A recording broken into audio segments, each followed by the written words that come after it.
This semester, we attempted to understand the circumstances surrounding the meeting of two cultures or distinct groups of people. We refer to this meeting as the encounter. But what really is it? Is the encounter a convergence of distinct entities to create two radically new groups? Or is it an inevitable struggle for cultural domination where one group is required to monopolize the cultural exchange? Marshall Solins, in his book, Islands of History, maintains that at the point of encounter, both groups are commensurate. There exists not only one victim and one aggressor, but two equal forces acting onto the other. The structure of the conjuncture is the underlying structure that exists throughout the creation of history. This structure endures because humans identify and relate to things through an already existing frame of reference. Understanding new information is a process of relating it back to an already known object or idea. It follows, then, that in the encounter, every new thing discovered is paired with an already existing construct in the brain. These preconceived constructs lead to implicit biases, which determine expectations and thus affect the interaction with the other, which irreversibly changes both parties of the encounter. According to Umberto Eco, when two cultures meet, there are three options: conquest, cultural pillaging, or exchange. Conquest occurs when one culture perceives the other as barbarian or less than human. The natural next step is to either civilize the other culture, as the Spanish do with the American natives through their missionaries, clothing, and social structure, or destroy them, like Kurtz declares in The Heart of Darkness, exterminate all the brutes. Cultural pillaging is when one culture subjugates the other, but still respects it enough to take the other culture's best wisdom. Exchange is a two-way process of influence and contact, such as early European and Chinese exchange of respect, ideas, and trade. And in any of these cases, both cultures are permanently changed, either through destruction, enlightenment, or growth. Eco also emphasizes the importance of background books, a general term for one's preconceived notions based on the culture one was raised in. Under this assumption, it does not quite matter what we see during the encounter, because we will interpret it in terms of our preconceived notions. Marco Polo's experiences in the Far East are good examples of this phenomenon. The Travels of Marco Polo presents a prime example of how preconceived notions and biases shape the encounter and its description. The book chronicles the travels of Marco Polo throughout the lands of the Great Khan and his Khanate. Throughout the account, Polo's preconceived biases and groupings become evident with every town he visits. One of the first things he notes when he enters a city is whether or not the people are Christians or idolaters, without mentioning any other categories or groupings. Such a mindset does not permit the intake of new ideas or the learning of new cultures, especially when nearly no cultures are singular in nature or makeup. Nevertheless, this is exactly the story that was passed on to tens of thousands, becoming one of the most impactful background books in regards to Western thought towards the East ever. Before the travels of Marco Polo, narratives, accounts, and novels of the East had been sent to Europe. Such were the background books of Polo. Polo's preconceived notions, acquired from background books, were powerful enough for him to mention Prester John in his writing, a fictional figure who he expected to encounter. They even led him to categorize a rhinoceros as a unicorn. Such notions Polo learned from background books led to the creation of the most impactful background book yet, The Travels of Marco Polo, written jointly by Polo and Rustichello in a prison cell in Genoa. While not every note or detail was filled with bias, the story still cannot be taken at face value.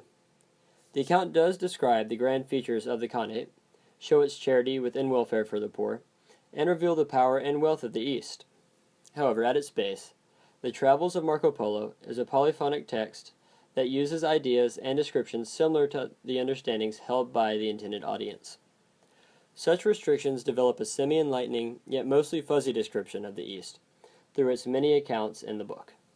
Yet, if Polo did only use certain descriptions that could be understood by the West, using terms such as Christian or idolater to group people, then he failed as a whole to learn more about the cultures and religions that existed beneath his general descriptions and broad categorizations.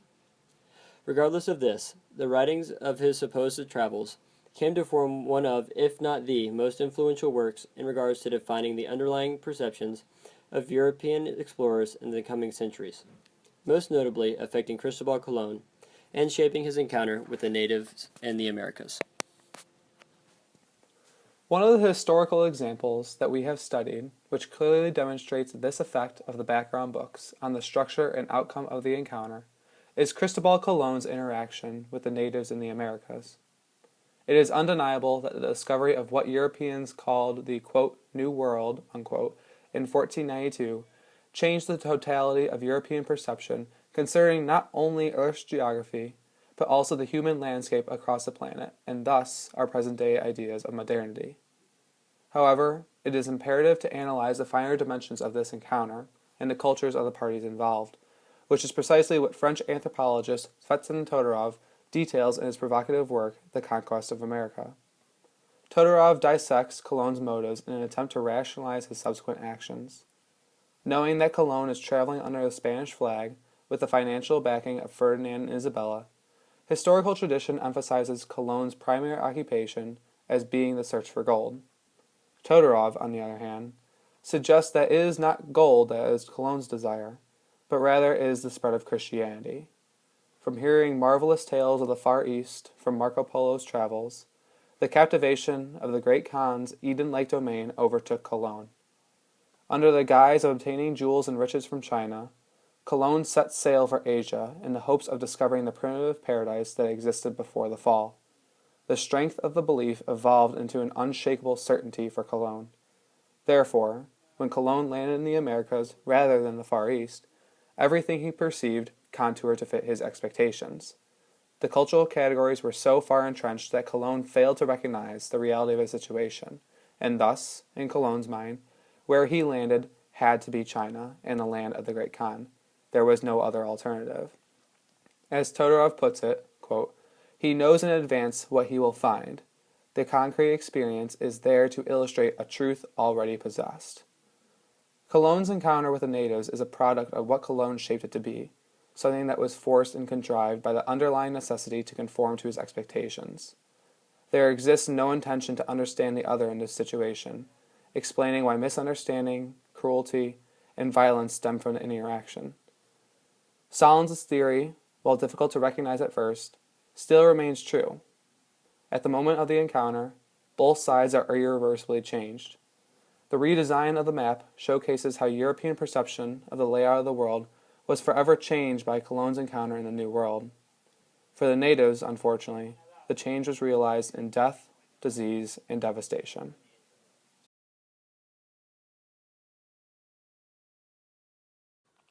Stephen Greenblatt, in Marvelous Possessions, explains that absolute cultural blockage occurs when one of the encountering parties identifies a similarity between the two groups that is distasteful.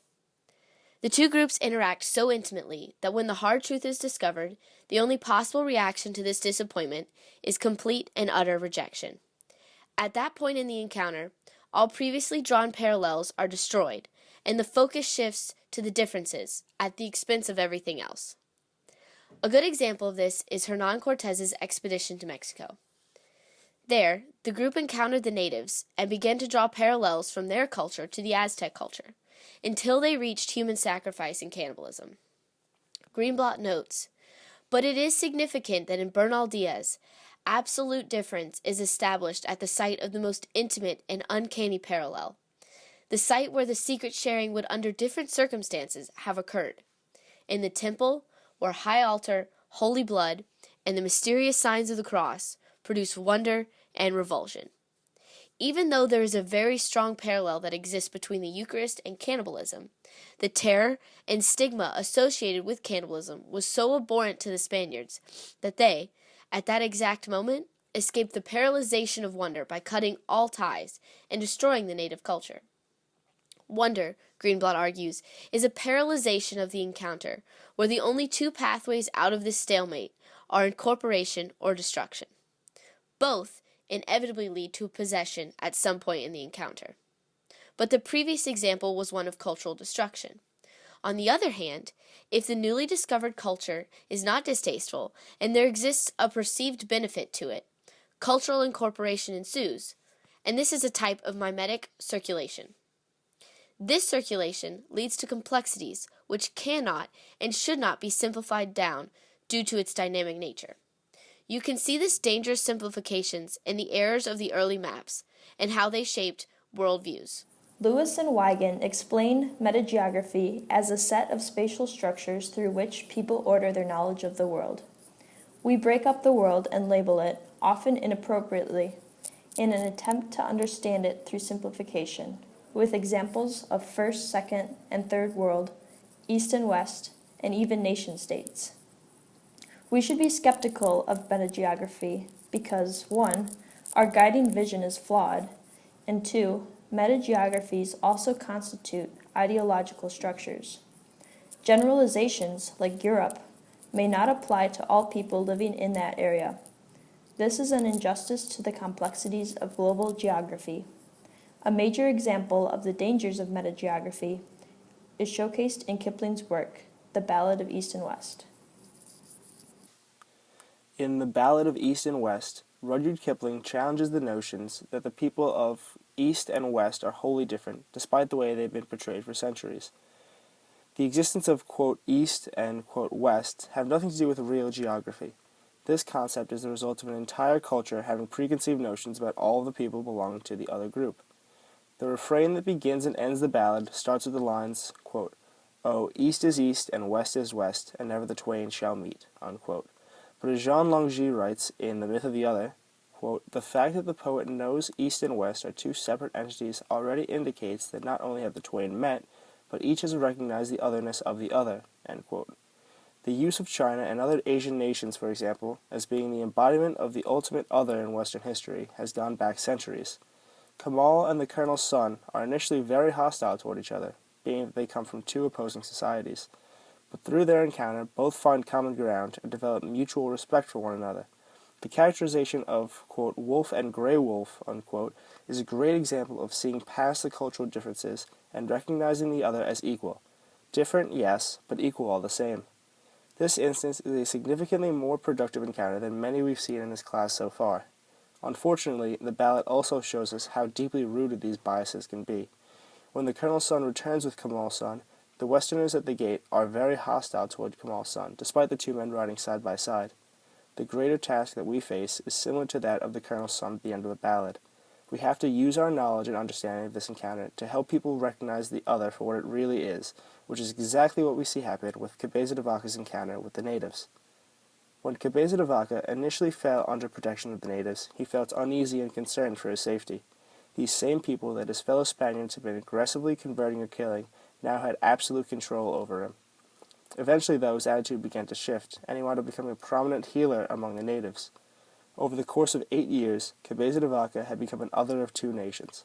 He was still a devout Christian, and too Western to be considered a Native American. Spaniards, however, were very uncomfortable with how friendly Cabeza de Vaca had become with the natives, and he was eventually punished for treating them well. The majority of Spaniards had hardly changed through their encounter with the natives, because they had entered the encounter seeing themselves as superior with no intention of compromise. Like the soldiers in the Ballad of East and West, these men did not share in the type of encounter that allows for room to grow and properly learn about the other.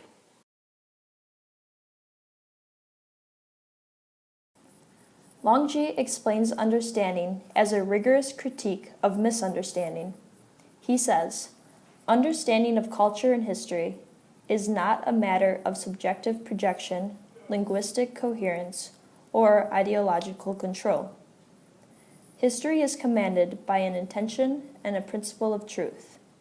Sometimes we dwell too much on differences of the self and other to see the similarities that we all share. On the same line, universalism is bad if it denies that there are real differences, but is acceptable if it merely says things are commonly shared or widespread. The key to understanding the other is to get rid of false differences, like the idea that the Chinese language is pictographic. Real differences are good, but fake differences are born of preconceived notions and ignorance."